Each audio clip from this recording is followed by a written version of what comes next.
A mom accused of shooting her own sons inside of her Kentucky home could be offered a plea deal. We're going to break down these latest details in the Tiffanie Lucas case. Welcome to Sidebar, presented by Law and Crime. I'm Jesse Weber. We have been closely following the case of Tiffanie Lucas as it makes its way through the court system in Kentucky. And now we have learned that a plea deal could possibly be on the table in this absolutely horrific case. The 32-year-old woman, Miss Lucas, is accused of shooting her two sons, 6-year-old Maurice Baker Jr. and 9-year-old Jayden Howard, to death inside of their Bullitt County home out in Kentucky this last November.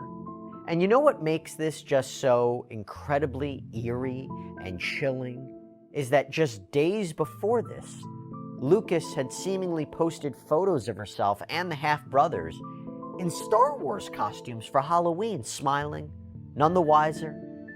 But on the day in question, first responders found Lucas outside in the driveway. That's the allegation. The two boys were found in a bedroom, both shot in the head. They were rushed to a children's hospital. They both died. Lucas allegedly told police that the shooting was an accident, that she said someone had given her a gun, but said she would never have done something like this unless someone, quote, manipulated her, and that she was in, quote, such a bad spot. Detectives said Lucas made statements that she was being manipulated through Facebook, through the internet, or through Wi-Fi. Lucas was arrested. She was charged with murder. She's been in jail ever since on a $2 million bond. In fact, when this first happened and we were piecing together the shooting and we didn't have all the details, I had the opportunity to interview from the Bullitt County Sheriff's Office Chief Deputy Colonel Alex Payne. And I always go back to this, and I'm always reminded about this because listen to what he had to say. There were statements evidently that were made there on scene. As to our recollection right now, the individual that is responsible basically went next door to a neighbor's house and there was a husband and a wife there, and she was actually in their driveway, laying down in their driveway when they came across her. The husband ended up going inside the house, locating the boys, and immediately coming out and calling 911. And that's when the police and EMS response occurred. I can tell you that the boys were shot in an area that would not be survivable for anybody. However, they were alive, to the best of our knowledge, when they were transported by EMS to the hospital and passed away while at the hospital. As far as our responsibility, and you know this, from law enforcement, we're responsible actually for the criminal investigation itself, and then being the best witnesses that we can possibly be for the information that we put forward to the prosecutor. So, motive sometimes can be a byproduct, but I can tell you now, in my 40 plus years of being in this line of work, there are three things that I've seen, and it can be these things individually, or it can be these things in combination. You can have a individual who is suffering from some type of mental illness. You can have an individual who has some type of substance abuse problem, or that individual can simply be just that evil, or it can be a combination of those things. I haven't seen any other outliers other than those three.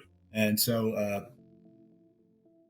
right now, I guess it's, anybody's guess as to which one of those she covers. And right now we're trying to gather everything that we possibly can, that we have knowledge of, to put together as part of our investigation to present to the Commonwealth.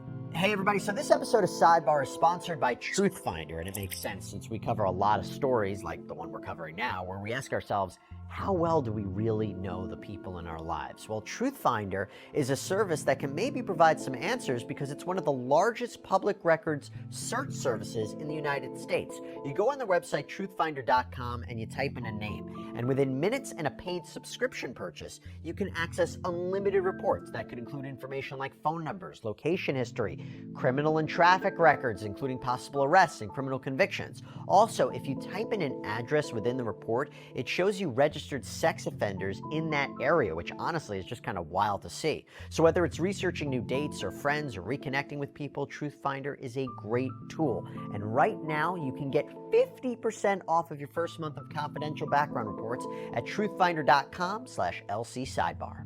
But now let's talk about the latest update. So 2 weeks ago, Lucas was back in court for a quick hearing, and we learned that there could be a plea deal on the table.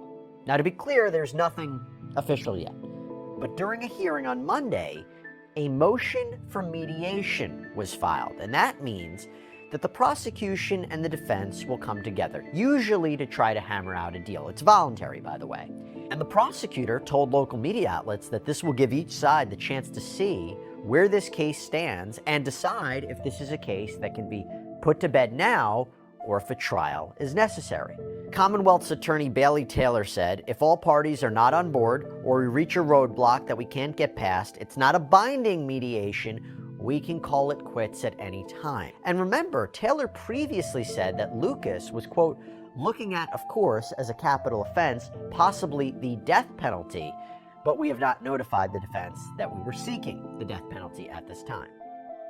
However, news of this possible deal did not make some family members very happy. To give you an idea of this, let's go back to December, when we spoke here on Sidebar with Michelle Rice. This is 6-year-old Maurice's stepmother, and we asked her about the family's loss and what they would like to see happen in this case. They were the sweetest little boys. They were so polite. They were happy. They did both love playing the video games and stuff like that. Little Reese, we called him Little Reese. He loved playing soccer and loved playing outside and riding his bike and stuff like that. They were great little boys. Like, I don't understand how someone, like, just even knowing them could do something like that. A lot of people see the social media side of her, and that's just the social media side. It's not really how she was, off the camera, versus how, like, a personal relationship you would see her really act or see the crazy side of her. They were taken away. She tested positive for drugs, and she got them back. I guess there's ways, to work the system, of course, and she worked the system and she got them back, and then there was no follow-up, which I don't understand either. Because if they would have, then I'm sure they would have found something. Their living conditions inside the house were crazy. I never would have thought that it looked like that, honestly. But it looked horrible. It looked really bad. We want the death penalty. That's what we want. She deserves to die. Like, definitely. And some of those family members have been in court every time Lucas has appeared before the judge, and they told local media outlets after Monday's hearing that they're very unhappy that a deal could be on the table. It's been reported that they confronted attorney Bailey Taylor outside of the courtroom, saying they want her sentenced to death or life without the possibility of parole. Maurice Baker Jr.'s aunt, Bobby Brown, reportedly told Taylor, if you don't want to try it, let somebody else do it, Bailey, for real, because she deserves everything she gets. Back to Michelle Rice, she reportedly said, mediation isn't really an option on our side from his family. We don't want mediation. We want her to get exactly what she deserves, and we would rather the death penalty and life without parole. Now let's analyze this for a moment. So a mediation date has not been set as of yet, but that could take several months. And you might be saying, why would prosecutors agree to a deal here? Well, as we've seen in cases all across this country, not only are trials time-consuming, expensive, especially, by the way, death penalty cases, because there are two phases of that trial. There's the guilt phase, and then there's the penalty phase if the defendant is found guilty. But I would say, in a case like this, and other cases generally, one of the most important considerations in determining whether or not you offer a deal to an accused murderer, an accused child murderer, is there is an incredibly emotionally taxing element to that. that these trials are very, very difficult. We're talking about the deaths of 2 little innocent boys.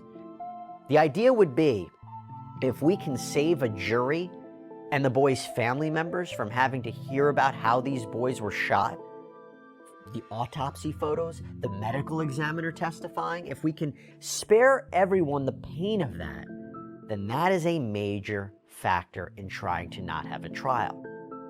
Now, this doesn't appear to be, on its face, at least to me, to be a case where there's a lack of evidence, right? Where prosecutors want to work out a deal because they maybe can't prove beyond a reasonable doubt that Lucas did this. No, the evidence at this point appears to be quite strong. Which brings us to the question, what would a deal actually look like?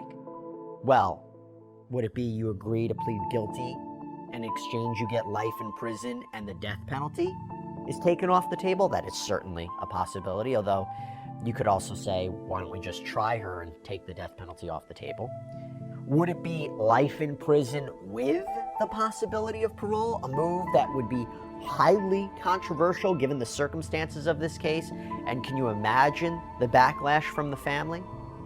And you also have to ask, would the prosecution sign off on a deal that the family didn't want? Yes, the family doesn't have the final say. This is between the government and the defendant. But the family's considerations, especially in a case like this, you have to imagine, should be taken into account. So we will see how this maps out. But this is just another development in what is a truly awful case.